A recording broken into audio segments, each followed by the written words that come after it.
Good evening, my little sausage rolls. How are you all? I've been literally inundated by a message from my subscriber and another from my follower on the Facebook page to talk about the actual prices that I pay for the cars that you see. And I thought, well, that sounds like a good wheeze. So yeah, let's do that.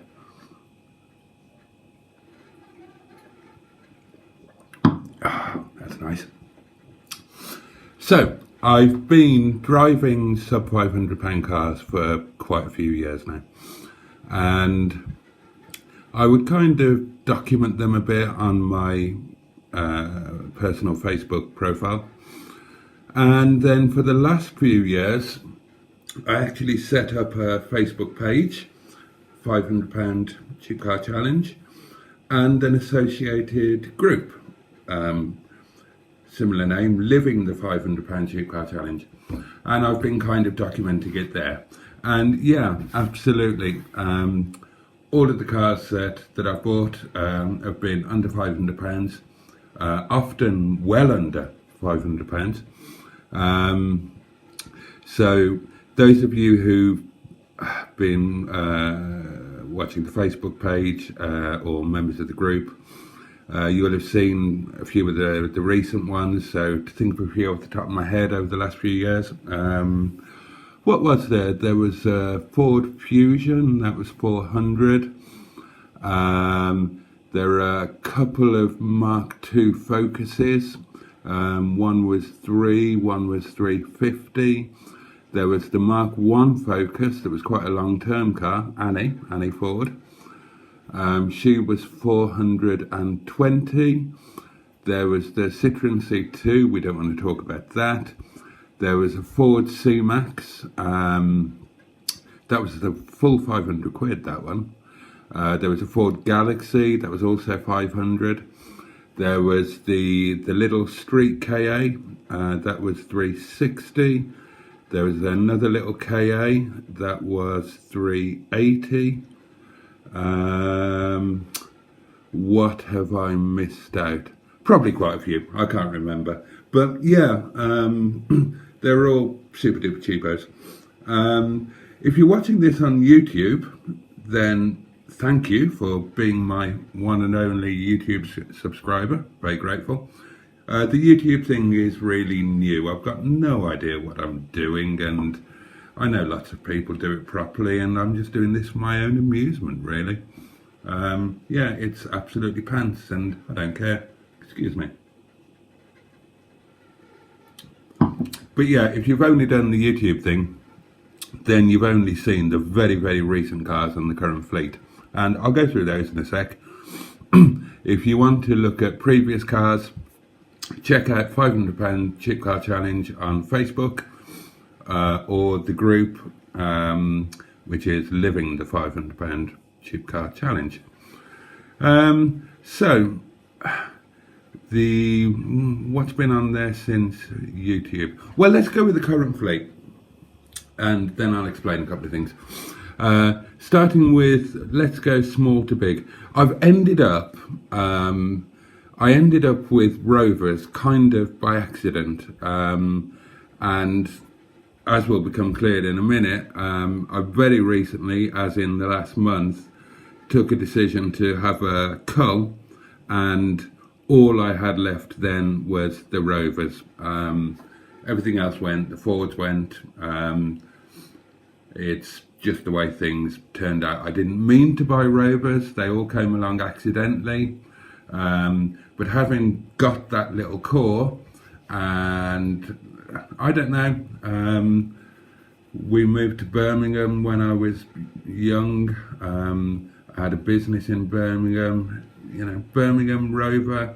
My dad had Rovers. It all kind of just fits in, doesn't it? So yes, I'm stuck with the Rovers. So let's, working from the smallest up, Hang on.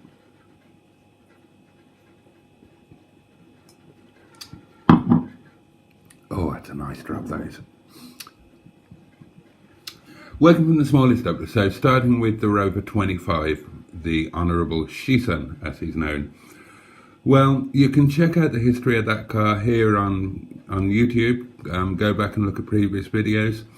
It's a car that that my partner bought when we were together, and I subsequently bought back from her after we split up.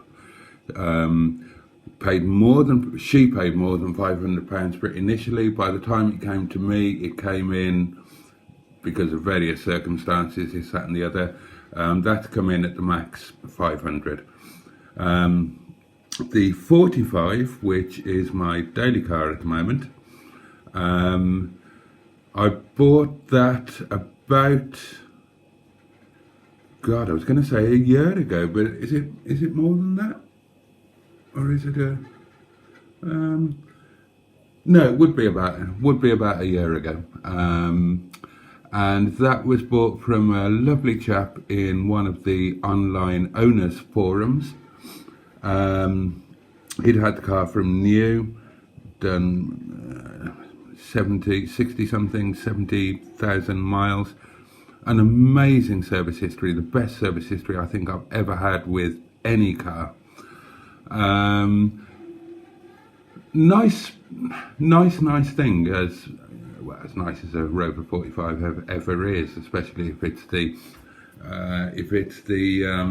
Project Drive version, which this one is. But it's got a sort of weird K-series knock. And when he needed to move the car on, as a result of this knock, which nobody could diagnose, and the car is fine, and it's been there forever, and it probably will always be there. And the Rover specialist who'd look after it just sort of said, well, you know, it's just there, live with it. It doesn't get any worse. But because of that, he couldn't or didn't really feel comfortable trying to retail sale it. So he offered it in the group for scrap money, 260. So I wasn't going to turn that down. So that's that one. That's how much that one cost. The 75 predates the 45. It was the first of the Rovers to come to me, and that came from my mechanic, who'd worked on the car, bought the car, sold the car, worked on the car, and the car had come back to him.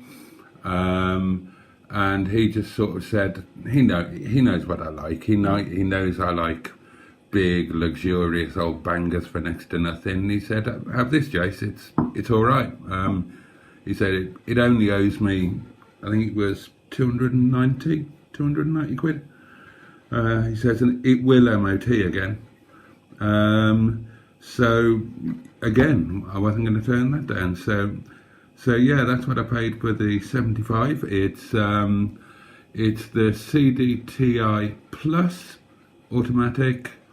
Been to the moon and back. It's done it had 150k up it when I got it. I think it's 157k now. It hasn't got a straight panel on it, but the interior is good. It's beautiful to drive. 290 quid, bloody amazing. That's the one, if you've been watching the videos, that's the one that I've just put the 4 new tyres on. Major investment. And a new battery, my God. And then we come on to the fourth and final member of the current fleet, and the most recent car to join the fleet. And this is a bit of a swizz, I have to admit.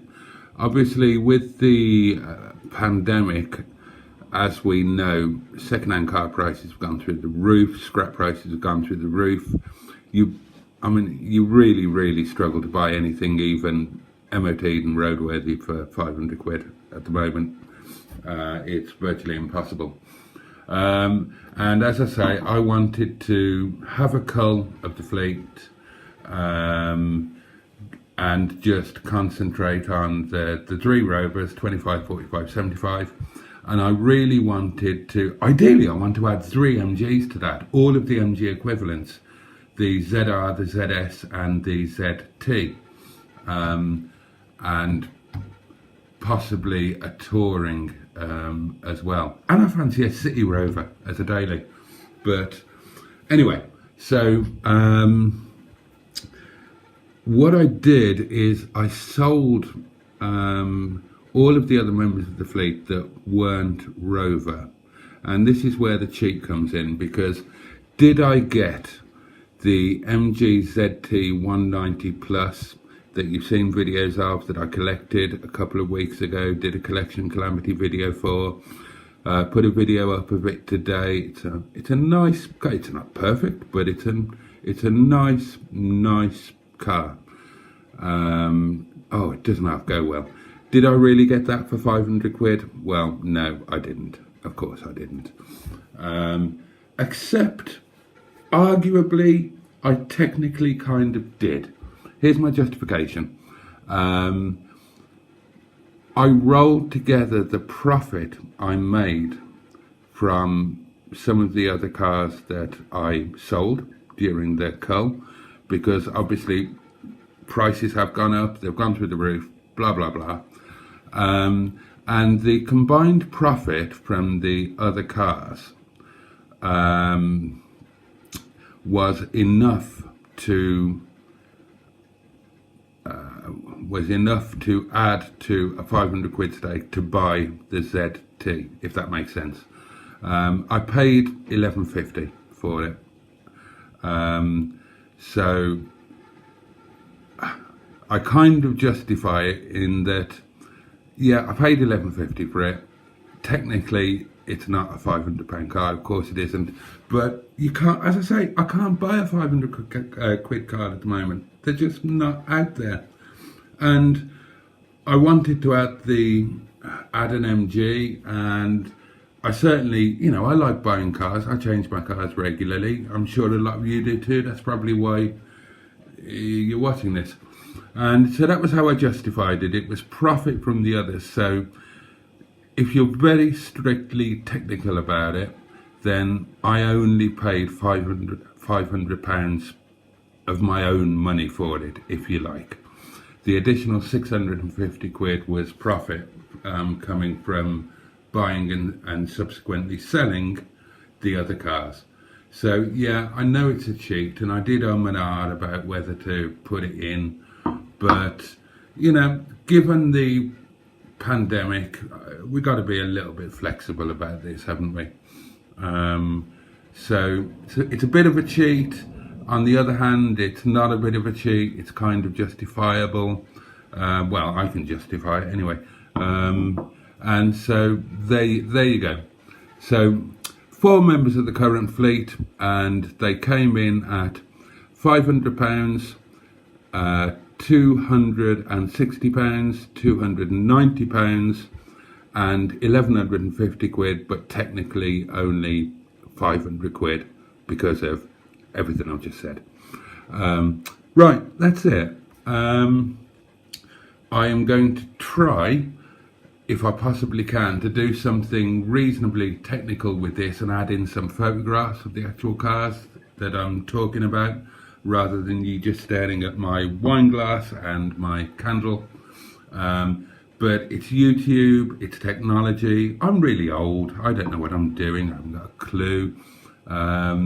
Cobbling things together as best I can. Nobody can be upset by it because none of you watch this. This is, well, not on YouTube anyway. If I put it on the group, then, or on the page, then yeah, it's a few thousand people will see it there. But on YouTube, I've got 1 subscriber. How many people can I offend? So I'm going to try and do that if I can. And if I can't, it's just me waffling and my candle and my wine glass. Cheers and a very good night to you.